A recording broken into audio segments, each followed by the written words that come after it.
Hi, this is your Jesse Mack, one word or less, many words, end of the year wrap up of my top 10 comics of the year, as decided by me throughout the year, which is kind of a flawed process. And I'm not sure that these are the 10 best comics that I read this year, but they're really good comics, so I'm just going to go with these. Somehow Saga got knocked off the list, but it was an amazing book. And there's also no Lock and Key on here, because that book tends to just be ridiculously amazing and then just regular amazing as it builds toward ridiculously amazing. But and this last year has been mostly backstory and less meat, story meat. So I'm thinking in 2013 that the end of that book is going to rock me pretty hard. But here's what I have as my favorite comics of 2012. How about that? Another freaking year. This is the worst. Time. Time. Just keeps going. Yeah. Alright. My 10th favorite book of the year was Hawkeye number 2. Now, I know a lot of people liked Hawkeye number 3 more, but for me, 2 was where it just hit its stride, and there are so many perfect, funny moments, so much style in this particular issue. I could have picked almost any issue of Hawkeye to have been in this list because they have just been fantastic. It might be my favorite book that I'm reading right now, or at least it's my favorite book that doesn't tug at my heartstrings. It just wows me with how good it is. It's ridiculous. Something French. I was going to have more examples here, but I can't think of them. Oh, the because I don't want to sleep with you moment was ridiculous in this. Just freaking funny. Just look at David Aja's work. Aja? Just the panel work in this. The sort of like sign languagey. Just this issue.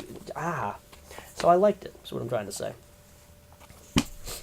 My 9th favorite book of the year was League of Extraordinary Gentlemen, Century 2009. No, according to the spine, that is what you'd call it. It was the 3rd issue of the 3rd volume of the book. I did not like this as much as I thought I would, as much as I hoped I would. League of Extraordinary Gentlemen, like the first volume was a really nice book. The second volume, I mean like the big volumes from America's Best Comics, the second volume pushed that whole idea over a cliff and was just amazing. And then Black Dossier kind of went weird and muddled it up and changed things in such a way that it was good, but it didn't have that same amazing core feeling that the first 2 volumes did. Volume 3 did a lot to help with that, this Century volume. I like the idea of jumping through time and looking at not even different leagues, but just different incarnations of this same league. But the first one was 1910. I just loved so much. I might have actually mentioned this in my year-end review last year, but the year that it came out, it was so good that I started ordering what comics I liked each year so I could do a list like this, because it would have been my favorite book of, what would that have been, 2009, 2010? 2009, I think. This one, it didn't completely miss the mark. It was a lot of fun. It just didn't have that ridiculous oomph that I hoped it would have. I found the fake Harry Potter thing to be odd. The literal Deus Ex Machina to be just unsatisfying, but I liked the character directions and the sense of style and story that Alan Moore brings to just about everything he does. So, really liked it, but God, I really wanted to love it. Casanova Avaritia 3. Avaritia? Whatever. I'm going to have to say it again later, so that's not going to be fun. Matt Fraction's work on Casanova has been revelatory. As much as I love him on Hawkeye, I love when he gets to be goofy and weird and fun. That's my favorite version of Matt Fraction's writing, and it's Casanova. There's nothing more like that than Casanova. But this particular issue went far out there with the weird, with all of the time travel and the character interweavings, and it was controlled chaos, and it was just amazing. Just really good book. Fantastic Four 604. This was the end of the return of Johnny Storm sort of storyline. And if you build for about 2 years to a single issue, it had better be a really good issue. And luckily it was. It hit me emotionally the way that it needed to, with Franklin, older Franklin, saving the world and sacrificing himself or not. You know, you're not going to read this. If you haven't read it, you're not going to. He doesn't die, but they think he did for just a moment, and it is just heart-wrenching and touching, and then hopeful and wonderful when he's still standing there alive. That, and just the moment when he summons his own Galactus, that is just amazing. Like, it is a fun, over-the-top sci-fi comic, and it's everything that I want from Fantastic Four, and, yeah, great book. The final issue of Jason Aaron's Punisher Max, issue 22, was really just a great eulogy for this older, rougher version of Frank Castle. Because it's... When Ennis jumped off, I did not think that I was going to enjoy Jason Aaron's version of it as much as I enjoyed Ennis's, but... And actually, I didn't for quite some time. It was good, but it wasn't as deep and meaty. It felt almost cartoony in comparison, but although part of that has to do with Steve Dillon's art, but I love Steve Dillon's art, and it's perfect for this book. But just taking it to a place where he's working with more supervillains than mob guys, and yet it works. And this issue did a great job of sort of tying up those loose ends and remembering Frank Castle as a person, and it was fantastic. But not as good as the previous issue, issue 21, of that same Punisher Max book, which I liked just a little bit more, with this being sort of a remembrance of his life, more so than a remembrance of who he was, sort of a wrap-up of what made him him, and also just a balls-out, rough and tumble fight between him and the Kingpin. And just that final moment of him trying to hold on just a little bit longer is just so wonderfully executed. No pun intended. Stormwatch number 5 is really the dark horse in all of this. This came out the very first week of the year, and not that I couldn't imagine a better comic book, because there's nothing particularly amazing about this book, but every little thing about it is done so well that it's amazing. And this has been... Stormwatch was a great book until they had to change creators, and I still enjoy it, but those first 5-6 issues, it was really pulling together an interesting team, and this was definitely the high point. The first subtle hint toward Apollo and Midnighter's relationship, the sort of build-up of Harry Tanner as just this ridiculous, awful, evil villain, and then Midnighter as just an even bigger badass fighting him off. And then it ends with them exploding, which it was just a great, perfect little book. And then quickly went downhill from there, which is quite unfortunate, but hopefully it can reach this level again for me one day. Alright, I'm up to my number 3 book of the year, because I didn't count them by numbers for quite some time.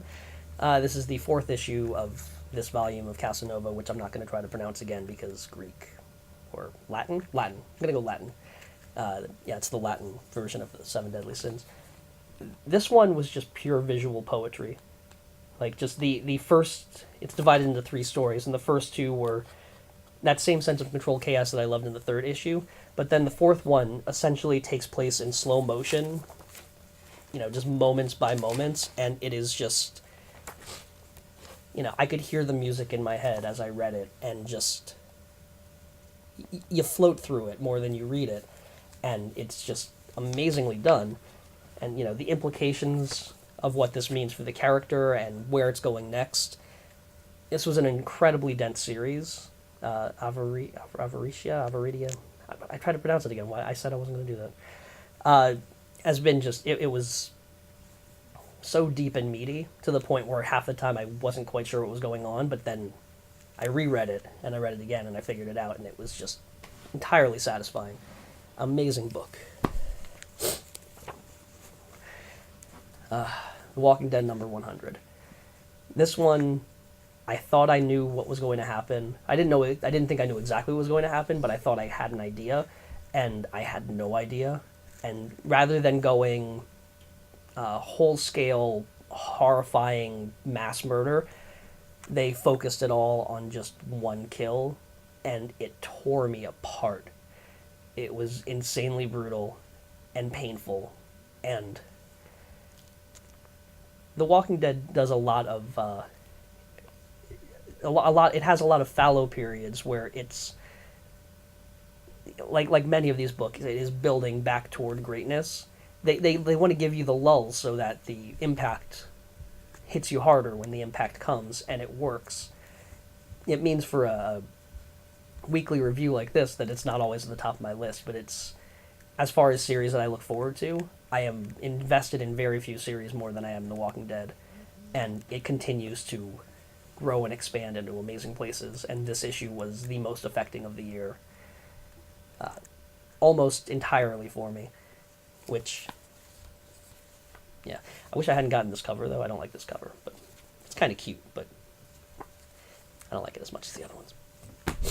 But yeah, my favorite book of the year,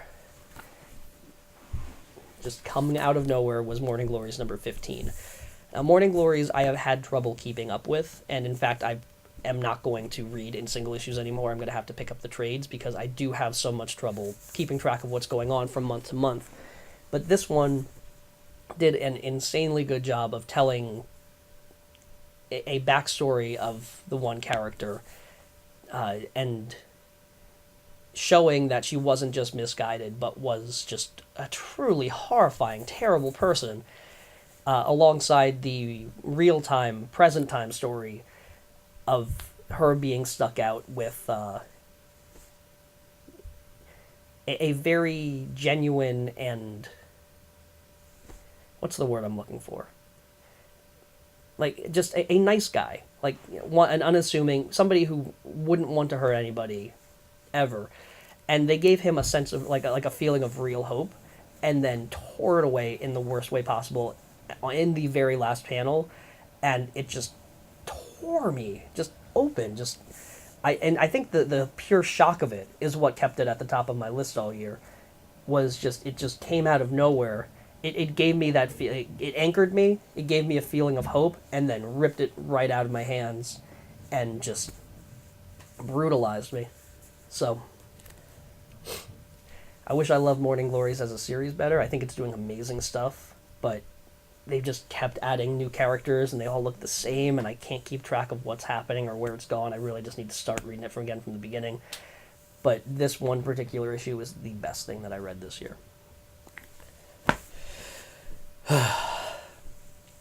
Just, ooh, I need to take a nap after all that. That is a lot of emotional reliving. Ugh. 2013, bring it on. Gimme. One word or less comic reviews. Pow!